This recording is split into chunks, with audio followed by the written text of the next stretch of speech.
Are you stressed, or do you recognize signals from a burnout? Do you keep on overthinking all the time? Are you not sure if you want to stay in your relationship? Do you experience physical problems or pain in your body? Or is there something else in your life that you're struggling with or feel you're out of control? Listen to our podcasts. We are Alex and Aline, and we will help you to get out of this situation. Based on our own experiences and together with a unique coaching method, the body and mind language, we will put you in motion to make the right choices. It will result in less stress, living in the moment and a more free and enjoyable life.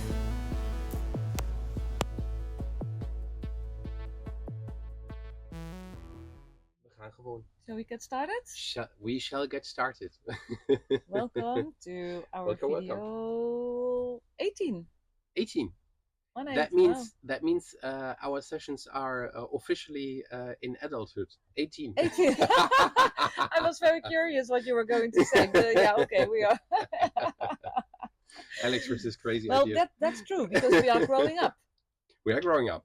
Absolutely. Well, very nice because today we're going to talk about. Well, you are going to talk about you because we spoke already a lot about the body and mind language. Mm-hmm. And all the different stages.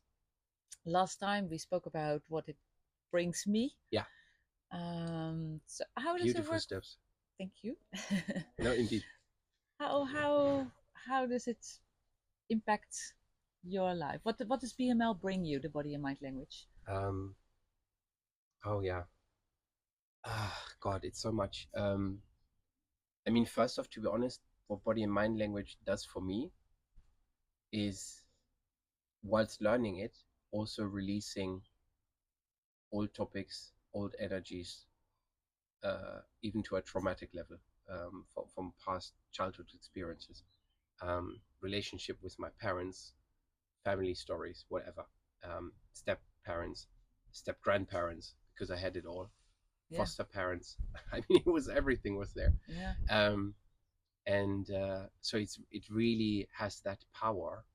To name it in the beginning, to in a very loving, direct, helping, as in short amount of time, and also direct as in straight to the point, way.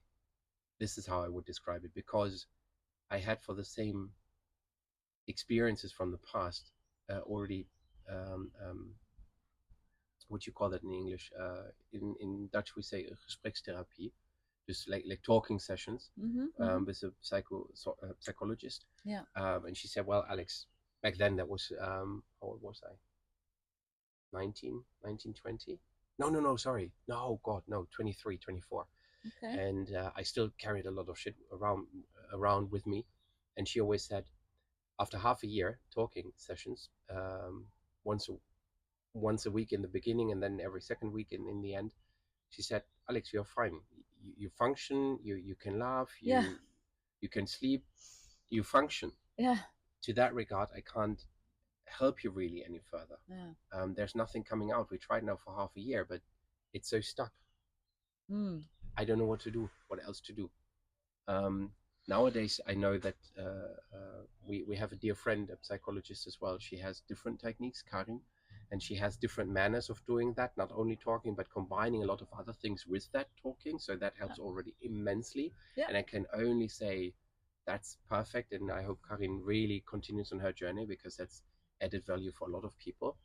Though for me, since I now work with BML and you help me in sessions that I can experience myself and others, that there is really that potential in a very effective and short way, get rid of what stuck around for years. Wow. Yeah. So I think that's really it.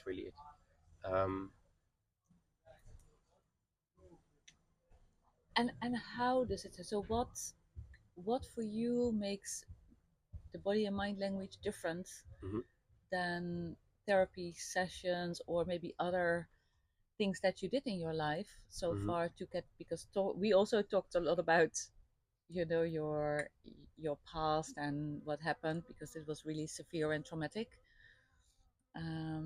So what does BML does different to you? I think no, not I think I know.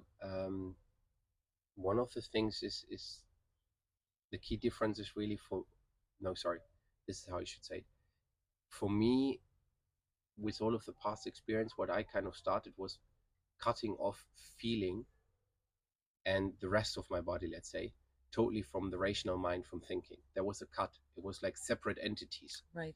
Um, with talking through things, you might touch on the other thing, but you basically just remain in the head and you keep talking and you just are in that realm.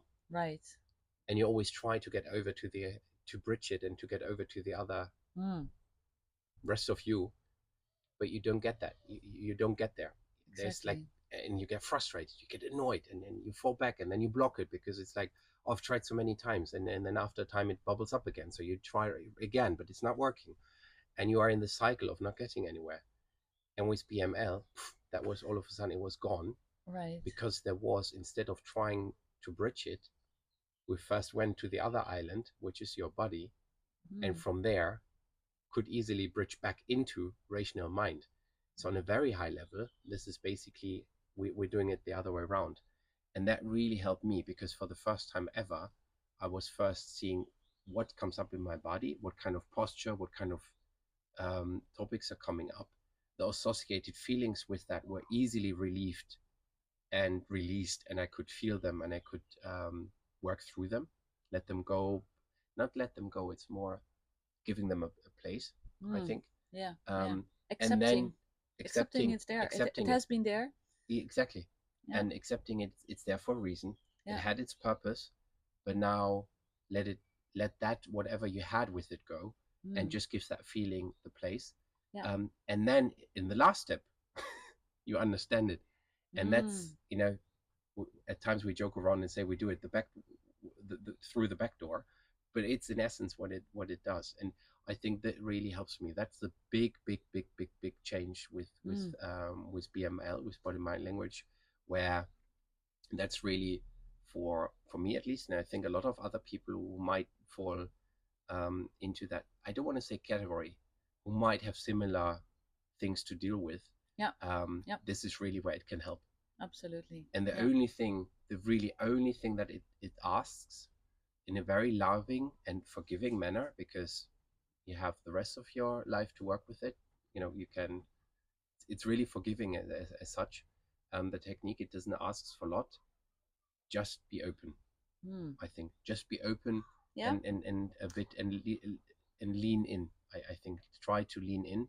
And it doesn't have to be a lot. It's just this tiny first step to try it. Yeah. To just try it. You don't have to just lean in all the way and get overwhelmed or something. Just that first little step to just try it out in baby steps. Yeah. In baby steps, and then do it quicker and quicker and quicker. And through this way, what we shared with you last time as well, if people hear that again, I think it's very interesting to see how then with those baby steps, you're actually like a shooting star. You're going way faster than I had, for example, in that half year of therapy or whatever you have. Some people might have that 3-5 years and don't get anywhere. Yeah. And I think that's the true potential in it, and with that technique, how it works. Yeah. Yeah. No, I definitely see what you are saying, and you are also saying, right, that there is a big thing happening in the rational mind, I would say, and that's where we focus on a lot. And then because I know that you also meditate, you do yoga. I don't know if there is other body work that you are doing. Dancing, yeah, for sure, yeah, dancing, of course. So you focused also on your body, and really this body and mind language is now connecting it, right? Exactly. It's really, you were looking for the bridge, but you never found it. But now this is bringing you the bridge, right? Exactly. So it's the body and mind language bridge. Oh, yeah. I love it. The body and mind language bridge, yeah. I love it. And so for me, I also experienced that in the beginning, it was not always so easy to go in my body. It took time. and that was also okay for me, by the way. How is that for you? Was it easy for you to, during the BML interventions, the exercises that we did, to really feel in your body where it sits and what is your posture? Or did you go quickly to your rational mind? Good question. Oh yeah. Yeah, that's a tough one. Not the question. It's what happened. I just realized, because in the beginning it was, so the work that comes up isn't difficult. It's awkward. It was super awkward because there was this huge gap in what the mind thought, or the rational ego mind, whatever you want to call it, thought it should be, and what actually came out. There was a lot of times something entirely different. It was either the opposite or something completely different, and the mind went like, what the hell? What's this now? I don't get it. And you then need to go through the steps and the journey itself to then afterwards, in the last step, understand it. And I think, okay, that goes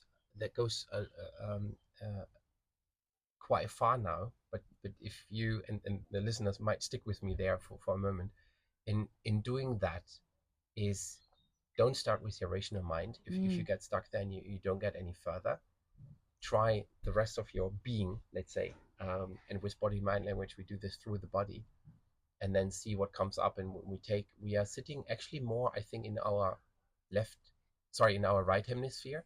We're sitting on the other side of the brain, that through how we're living in society, we underuse quite a bit, I think, and we really go there. And this is where we always say we tap into this full potential, if you want to see that from a more scientific fact or biologic view, I would say. You change from left hemisphere over to right hemisphere, the islands, from rational mind to body feeling, that sits in the other hemisphere of your brain, doesn't it? And really going there and seeing what is happening there, and from there making that connection back. And I think if you really, for where I see the potential in body and mind language, is really bringing forth the next level, or is helping, facilitating in the next step of human development. Because where I see us stuck as human race today is really too much in the rational mind, because we gave that order to make decisions, to guide our lives, to control, to keep us safe, to secure every step along the way, that rational mind. And it's stressful factors like, back in the days it was a tiger eating us. Today it's the boss giving us strange orders. The brain doesn't differentiate. It's equally stressful to our body then as well. The sensors are getting out in that. So we're overusing that mind.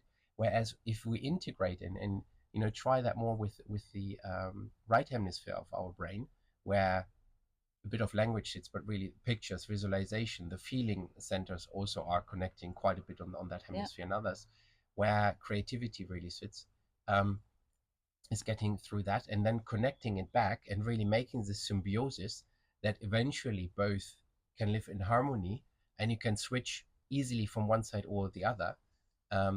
This is the next step of human evolution, in getting that brain centered back in balance, and then see what's potential there, because then you really step into your, and now I'm coming back from a humanity topic, because I know I'm always the guy who sees it like all the way out and back in. So we go back in on individual level, is stepping in your true potential and getting that out, and really getting your full potential that you actually brought here when you were thrown on this planet as a baby. When you decided to come here, as I always say, and see what happens then. So I would say, and that's only the start. So let's get moving. Absolutely. Sorry, I don't know where that all came from. But no, but I'm really listening. It's very interesting what you are saying, because I also talk more about balance. Nature is always looking for balance, and you make me aware that we are, even in ourselves, we are out of balance with using, first of all, our brain, and not really our body. So that's the first unbalanced situation, I would say. But then even our brain, we use much more our left brain exactly. than our right brain. So we first need to reconnect those, and then feelings, sensations, creativity. So yeah, it's interesting. Wow, I think we can do another video around this. I think so. But thank you very much for sharing. Really nice. Thank you as well for listening, and Thank you. yeah, for being able to share this with the world and with you, and your stories, my stories. I just can't wait to get moving on this one and see what else we can create. Absolutely, and hope we can continue to inspire others, right? Because you definitely inspired me today about the balance. Thank you. Thank you so much. Thank you. Bye, guys. Bye bye.